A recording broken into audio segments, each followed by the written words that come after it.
दोस्तों वेलकम है ਤੁਹਾਡਾ ਸਾਡੇ चैनल माला मनकेत ते। किताब कर लो दुनिया मुट्ठी विच, लेखक स्वेट मार्डन। लेख अपनी कीमत पछाणो। दोस्तों बहुत ही ज़बरदस्त लेख है। एक बारी इस लेख नूं सारा जरूर सुनियो, एक बहुत वधिया मोटिवेशन मिले। मोटर कारां दे ब्रेक तैयार करन वाली एक कंपनी ने अपना विज्ञापन इस प्रकार दिता। अगली बार जदों तुसीं ब्रेक लगाओ तो यह भी विचार करना कि तुहाडी जिंदगी का मुल की है। सच ये है कि तुहाडा जीवन वडमुल्ला है। जीवन विच ब्रेक लाइन का मुल कोई घट नहीं। ब्रेक लाइन ठीक रहेगी तो आपका जीवन भी सुरक्षित रहेगा। जीवन का सच ये है कि यह अनमोल है। यह एक वक्री गल है कि समाजिक पद्धर ते इस नूं भिन्न भिन्न वर्गां विच वंड दिता है। रेल हादसे विच मरन वाले नूं 1 लाख अते हवाई दुर्घटना विच मरन वाले नूं 5 लाख रुपए मुआवजा मिल जाता है। जिउंदे जी कोई मरन का इच्छुक नहीं सिवाए कुछ सनकियां दे। हर एक नूं अपनी जान प्यारी लगती है। रूस के एक प्रसिद्ध कहानीकार टालस्टॉय का जिक्र करना जरूरी है। थकिया टुटिया एक कमज़ोर जिहा नौजवान सामने आया। वो भीख मंग रहा सी। भाई भीख तो मैं तेनों देवांगा नहीं, मैं तेरे कोल कुछ खरीद सकता हाँ। भाई मेरे कोल तां कुछ नहीं, नौजवान कुछ डरदे हुए बोलिया।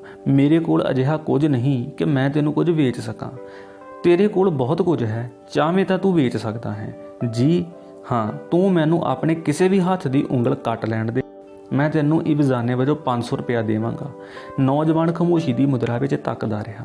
जापदा है कि 500 रुपए घट हैं। अच्छा इवें कर, अपना सज्जा हथ कट लैण दे ते 1 लाख रुपया तेनों दे देवांगा। नौजवान ते नमोशी जारी रही। चंगा मैनू अपने दोवें पैर भी वढ़ लैण दे तो मैं तेनों 5 लाख रुपए दे देवांगा। 10 मंजूर है। कुछ पਲਾਂ पिछों नौजवान निराश होकर वापस जान लगा। जरा रुक, गल सुन। नौजवान रुक गया। जदों तेरे पैरों का मुल 5 लाख रुपए तो भी वध है, जदों तू 1 लाख रुपए विच अपना एक हथ बेचण नूं राजी नहीं तो लखां रुपया के मुल दे शरीर तो भीख क्यों मंगवाउंदा है। उठ, इस नायाब शरीर की कदर कर, भीख ना मंग। सोच इस शरीर का की मुल है जिहड़ा कीमत अदा करन ते नहीं मिल सकता। शरीर रूपी वडमुली दात नूं लैके मंग ना, जां निकम्मा रह के पाप ना कर। अपना मुल पछाण, रब ने तेनों मनुखी जामा दिता है। यह जीवन जीउण लई है, निमोशी लई नहीं, जां नकारा बैठण लई नहीं है। समझ तो परे है कि इस जीवन तो निराश क्यों हुंदा है। ਇਹ दुख दर्द, ਇਹ बेचैनी ਅਤੇ ਭਵਿੱਖ ਦੀਆਂ ਆਸ਼ਾਵਾਂ ਤੈਨੂੰ ਪਰੇਸ਼ਾਨ ਕਿਉਂ ਕਰਦੀਆਂ ਹਨ। ਤੂੰ ਘਬਰਾ ਕੇ ਖੁਦਕੁਸ਼ੀ ਕਰਨ ਲਈ ਕਿਉਂ ਸੋਚ ਰਿਹਾ ਹੈ। ਆਤਮ ਹੱਤਿਆ ਤੋਂ ਵੱਡੀ ਬੁਜ਼ਦਿਲੀ ਅਤੇ ਵੱਡਾ ਜ਼ੁਰਮ ਕੋਈ ਨਹੀਂ ਹੈ। ਪ੍ਰੀਖਿਆ ਵਿੱਚ ਫੇਲ, ਪ੍ਰੇਮ ਵਿੱਚ ਅਸਫਲ ਜਾਂ ਦੁਖੀ ਜੀਵਨ ਕਾਰਨ ਲਾਚਾਰ, ਛੱਤ ਦੇ ਪੱਖੇ ਜਾਂ ਸ਼ਤੀਰਾਂ ਨਾਲ ਲਟਕ ਜਾਣਾ ਕੋਈ ਮਰਦਾਨਗੀ ਨਹੀਂ ਹੈ। हथ तो बैठिया जीवन तो ओ मूर्खा, ये की कीता। मनुखी जामा इस प्रकार समाप्त करन लई नहीं है कि आप ही इसका गला घुट दिता जाए। निराशा, नमोशी ते उदास होने का कोई कारण नहीं जापदा। जीवन तो हार क्यों मन बैठिया है। इसका मुख्य कारण यह है कि शायद तैनूं अपने जीवन का मुल पता नहीं। इस जीवन की कदर कर, तेरी तरसयोग हालत खुशहाली वाली बन जाएगी। सच तो यह है कि सानू अपनी कदर नहीं, सानू पता नहीं कि असी की हाँ, असी की नहीं कर सकते। जीवन के सच नूं परखे बगैर ही असी निराश हो जाते हाँ। ਜਿਹੜਾ जीवन जीउण लई मिलिया है उस नूं ठीक तरह नाल जीउण दा वल नहीं आउंदा। अजिही हालत का मुख्य कारण है कि असी अपनी जिंदगी का मुल नहीं पछाणिया। इस जीवन का महत्व जानना अते बुद्धि नाल काम करना साडा धर्म बनता है अते अजिहा करन उपरंत मायूसी, निराशा ते हार वाली हालत अपने आप नष्ट हो जाएगी। सच गल तां यह है कि असी अपनी कीमत ही नहीं जानते। असी इसका महत्व समझण तो भी होने हाँ। असी की कुछ नहीं कर सकते। इसका भेद जाने बिना ही नामोश हो जाना ठीक नहीं है। ਜਿਹੜਾ जीवन सानू जीउण लई मिलिया है असी उस दे मकसद नूं समझण तो वांझे रह गए हाँ। साडा जीवन शक्ति युक्त अते सुंदर है। असी आपे ही इस नूं शक्तिहीन बनाई फिरदे हाँ। जीवन विच जो कुछ वापरदा है उस लई असी आप जिम्मेवार हाँ अते कोई होर नहीं। इस विच किस्मत जां रब दा दोष कढना मूर्खता है। साडे हर काम का जो सिट्टा प्राप्त हुंदा है उस लई असी आप जिम्मेवार हाँ। जिहा असी बीजते हाँ तिहा सानू फल प्राप्त हुंदा है। भाव बबूल दे रुखां तो अंब किवें प्राप्त हो सकते हैं। इस विच किसी होर दा कोई दोष नहीं। असी इस सच नूं नकारदे होए होरनां नूं दोषी कहंदे हाँ। इस तत्त ते गौर नाल विचारन दी लोड़ है कि यह सच नहीं, इहो सच है अते असी इस सच नूं स्वीकारदे नहीं।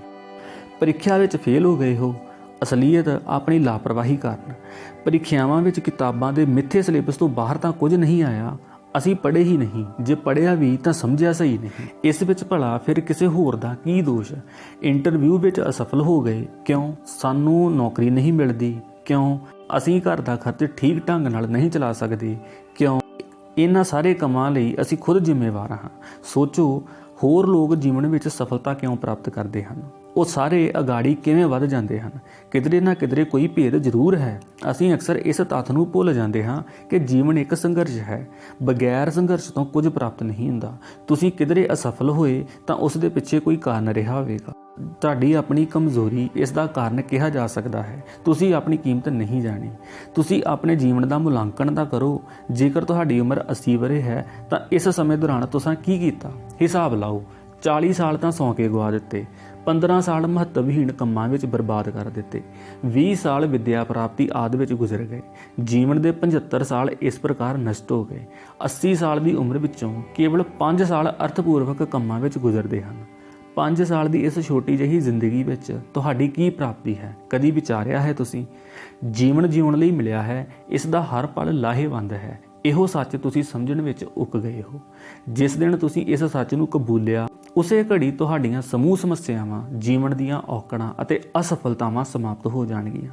ਸੱਚ ਤਾਂ ਇਹ ਹੈ ਕਿ ਅਸੀਂ ਭੁੱਲੇ ਹੋਏ ਹਾਂ ਕਿ ਸਾਡੀ ਕੀਮਤ ਕੀ ਹੈ।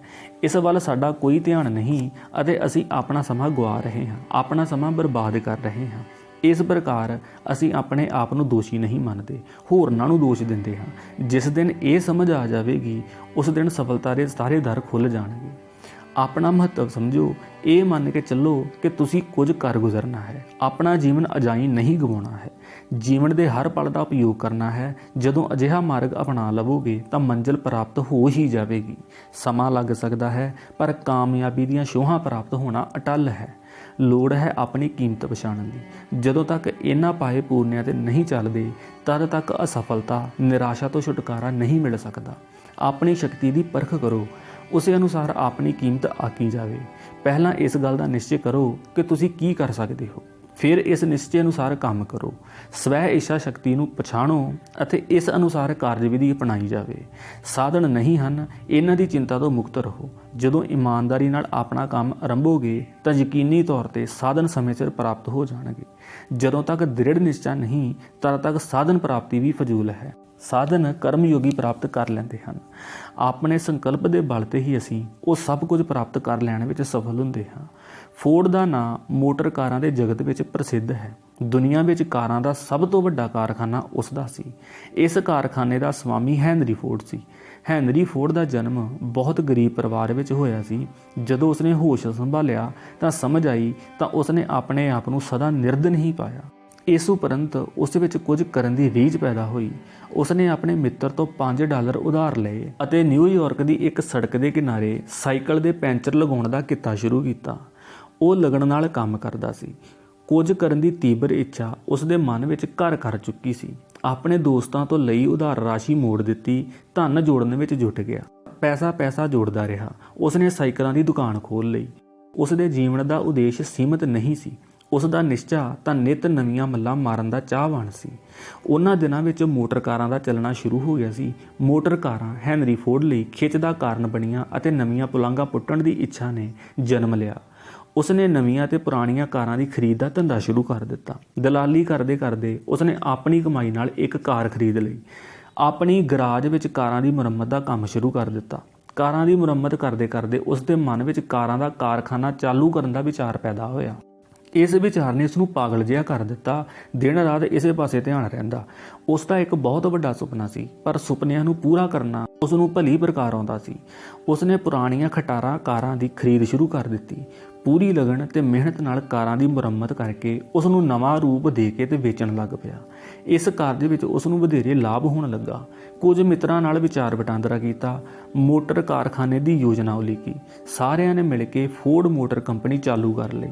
ਆਰੰਭ ਵਿੱਚ ਕਾਰਖਾਨਾ ਛੋਟੇ ਪੱਧਰ ਦਾ ਸੀ, ਪਰ ਉਸ ਦਾ ਆਕਾਰ ਵੱਧਦਾ ਰਿਹਾ। ਉਸਨੇ ਪੂੰਜੀ ਇਕੱਠੀ ਕਰ ਲਈ ਅਤੇ ਸ਼ੇਅਰ ਵੇਚਣੇ ਸ਼ੁਰੂ ਕਰ ਦਿੱਤੇ। ਚੋਖਾ ਧਨ ਇਕੱਠਾ ਹੋ ਗਿਆ ਅਤੇ ਕਾਰਖਾਨੇ ਵਿੱਚ ਲਾਗਤ ਵੱਧ ਗਈ। ਵੇਖਦੇ ਵੇਖਦੇ ਉਸ ਦਾ ਕਾਰਖਾਨਾ ਸੰਸਾਰ ਦਾ ਸਭ ਤੋਂ ਵੱਡਾ ਕਾਰਖਾਨਾ ਹੋ ਨਿੱਤਰਿਆ।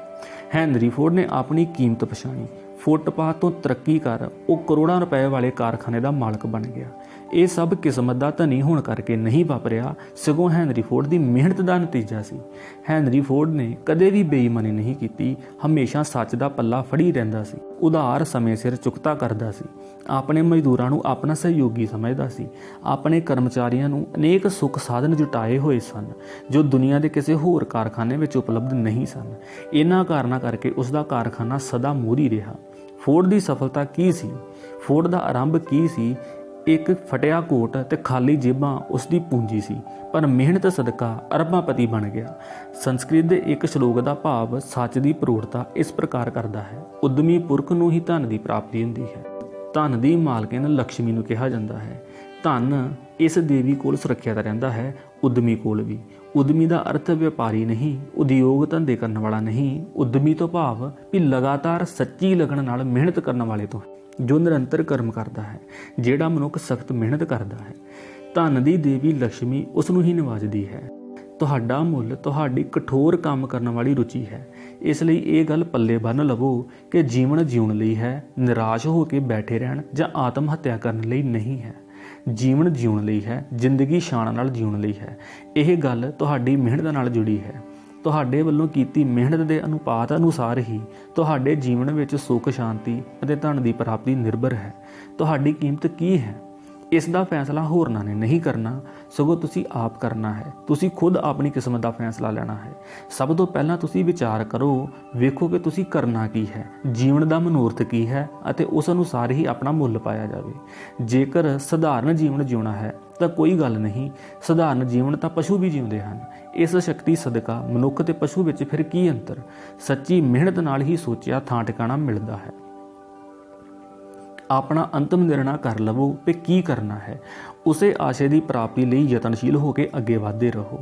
ਇਸ ਗੱਲ ਦਾ ਵਿਸ਼ੇਸ਼ ਧਿਆਨ ਰੱਖਿਆ ਜਾਵੇ ਕਿ ਜੋ ਫੈਸਲਾ ਕਰਨਾ ਹੈ ਉਸ ਨੂੰ ਵਾਰ-ਵਾਰ ਬਦਲਿਆ ਨਾ ਜਾਵੇ। ਆਪਣਾ ਨਿਸ਼ਚੈ ਨਾ ਬਦਲੋ। ਅਜਿਹਾ ਨਾ ਹੋਣ ਤੇ ਕੁਝ ਪ੍ਰਾਪਤ ਨਹੀਂ ਹੁੰਦਾ।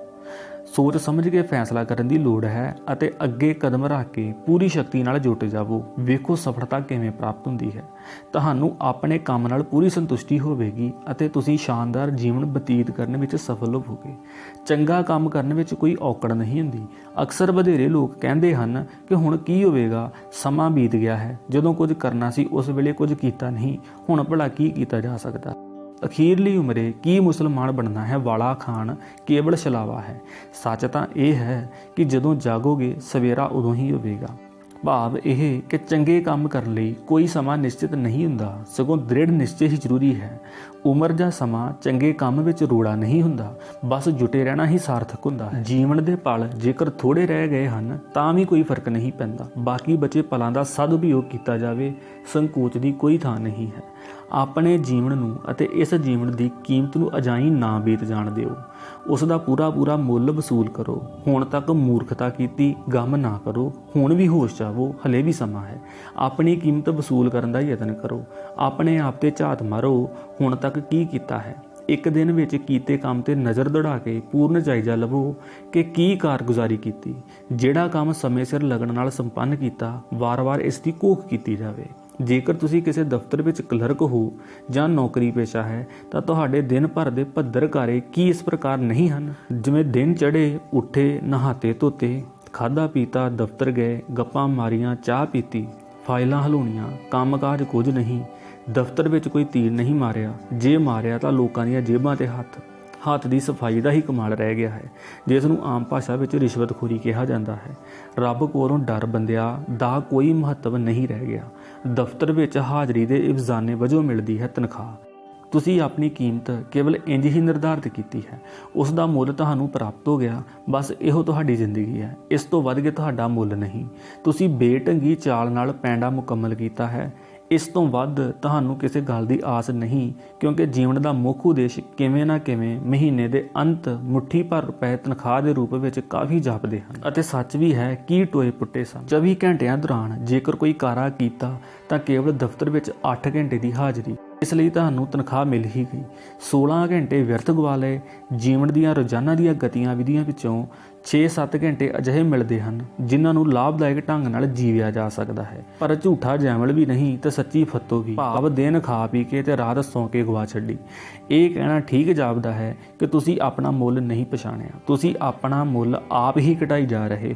ਜੇਕਰ ਤੁਹਾਨੂੰ ਇਸ ਘਟੀ ਕੀਮਤ ਨਾਲ ਸੰਤੁਸ਼ਟੀ ਹੈ ਤਾਂ ਕਿਸਮਤ ਦਾ ਕੀ ਦੋਸ਼। ਖੁਦ ਪਰਖ ਕਰੋ, ਭੁੱਖ ਜ਼ਰੂਰੀ ਹੈ। ਅਸਲ ਵਿੱਚ ਅਸੀਂ ਆਪਣੇ ਜੀਵਨ ਦਾ ਵੱਡਾ ਹਿੱਸਾ ਬੇਅਰਥ ਗਵਾ ਦਿੰਦੇ ਹਾਂ।